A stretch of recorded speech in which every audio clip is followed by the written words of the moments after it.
बिस्मिल्लाहिर्रहमानिर्रहीम। अस्सलाम वालेकुम। मैं हूं काशिफ ज़हूर और आप देख रहे हैं काशिफ फूड सीक्रेट। सबसे पहले पढ़ लेते हैं दुरूद पाक सल्लल्लाहु अला मोहम्मद सल्लल्लाहु अलैहि वसल्लम। आज हम बनाने जा रहे हैं बेकरी स्टाइल ज़ीरा प्लस बिस्किट। बहुत ही टेस्टफुल बनते हैं और बहुत आसानी के साथ जल्दी से घर में बनकर तैयार हो जाते हैं। एक कप मैदे से बहुत ज़्यादा बनकर तैयार हो जाते हैं। बाज़ार से इतने महंगे ख़रीदने की क्या ज़रूरत है, हम घर पे ही आसानी से बिस्किट बना लेते। आइए रेसिपी की जानिब चलते हैं। इस कप की मदद से मैं सारे मेजरमेंट करूंगा, इसी के हिसाब से मैंने सारा नाप करनी है। इस कप के हिसाब से चौथाई कप मैंने चीनी ले ली, इसको मैंने बारीक पीस लिया, पाउडर बना लिया। इसको हम बाउल में शामिल कर लेंगे और इसी कप के ही नाप के हिसाब से हमने एक चौथाई कप ऑयल का ले लिया, ये भी हम शामिल कर देंगे। और पहले हम इसको बीटर की मदद से मिक्स कर लेंगे, यकजान कर लेंगे। चीनी को और ऑयल को हमने अच्छे से मिक्स कर लेना है। अगर आप हमारे चैनल पर नए हैं तो हमारे चैनल को सब्सक्राइब कर लें और बेल आइकन को दबाना मत भूलिएगा, ताकि हमारी तमाम नई आने वाली वीडियोस का नोटिफिकेशन आप तक बर वक्त पहुँच सके। इस तरह की यूनिक रेसिपीज़ के लिए हमारे चैनल को ज़रूर सब्सक्राइब करें। आपको इस तरह की इंशाल्लाह अच्छी और बेहतरीन रेसिपीज़ मिलती रहेंगी हमारे चैनल पर। चीनी को और हमने ऑयल को अच्छे से मिक्स कर लिया। इसमें अब मैं एक अंडा शामिल कर दूंगा, दरमियाने साइज का हमने अंडा शामिल करना है। और अब हम इसमें हाफ टी स्पून जीरा, हाफ टी स्पून नमक, 1 टीस्पून बेकिंग पाउडर और 1 पिंच बेकिंग सोडा शामिल करेंगे। बेकिंग सोडा ज़्यादा नहीं शामिल करना, सिर्फ एक चुटकी।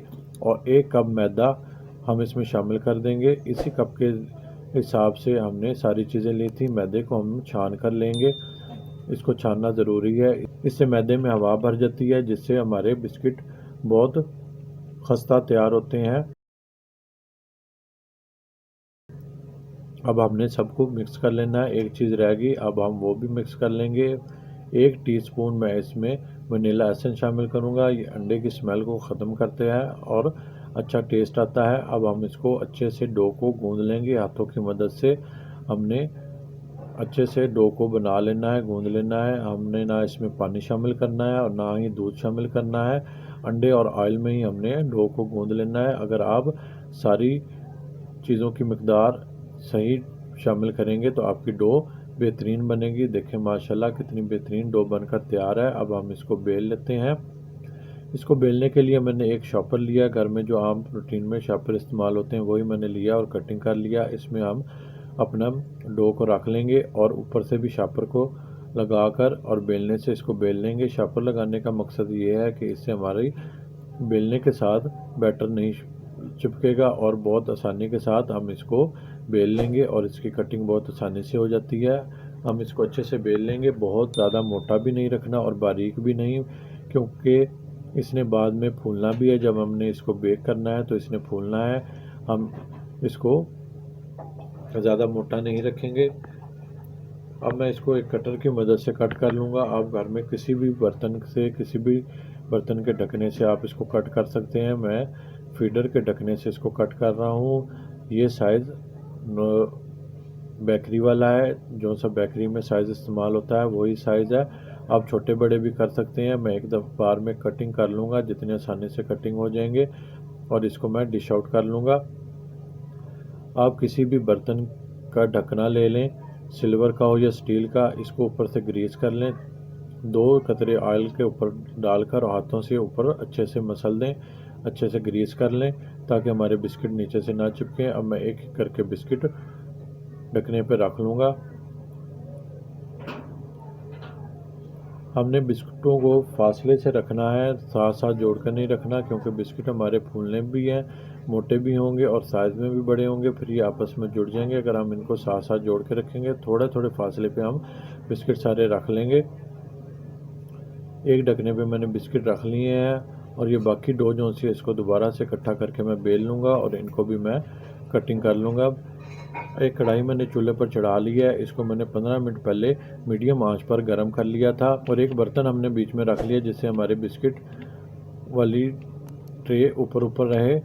अब मैं इसमें बिस्किट रख लूँगा। बिस्किट की मेरी 2 ट्रे बनी है, मैं एक ट्रे रखूँगा और ऊपर मैं स्टैंड रख के दूसरी ट्रे भी रख लूँगा और एक ही वक्त में मैं दोनों ट्रे को बेक कर लूँगा। आपके पास अगर एक स्टैंड वगैरह ना हो तो आप एक एक करके इसको बेक कर लें। अब मैं ऊपर ढकना देकर ऊपर से एक कपड़ा डाल दूंगा ताकि इसकी हीट बाहर ना निकले। आप ऐसा बर्तन लें जिसका ढकना अच्छे से बंद हो जाए।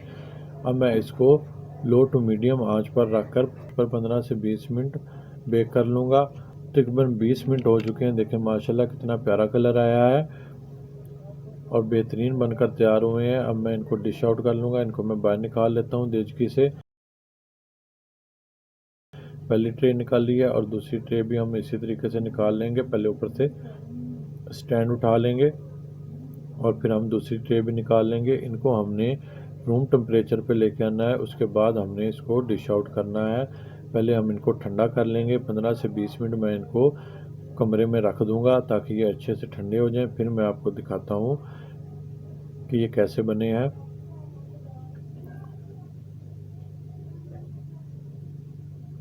पंद्रह से 20 मिनट हो गए, हमारे बिस्किट अच्छे से ठंडे हो गए। देखें माशाल्लाह कितने बेहतरीन बने हैं। नीचे ऊपर से बहुत अच्छा कलर आया। देखें ये नीचे चिपके भी नहीं, बहुत आसानी के साथ ये उतर रहे हैं। मैं इनको निकाल लेता हूँ ट्रे से बाहर। आपने ऐसा ही कलर लेके आना है, ज़्यादा डार्क कलर नहीं लाना। 15 से 20 मिनट में ये अच्छा कलर आ जाता है। आप बीच में 1 से 2 बार इसको ज़रूर चेक कर लीजिएगा। ऐसा ही आपने सेम कलर लेके आना है। देखिए माशाल्लाह एक कप मैदे से कितने ज़्यादा बेहतरीन बनकर तैयार हुए हैं।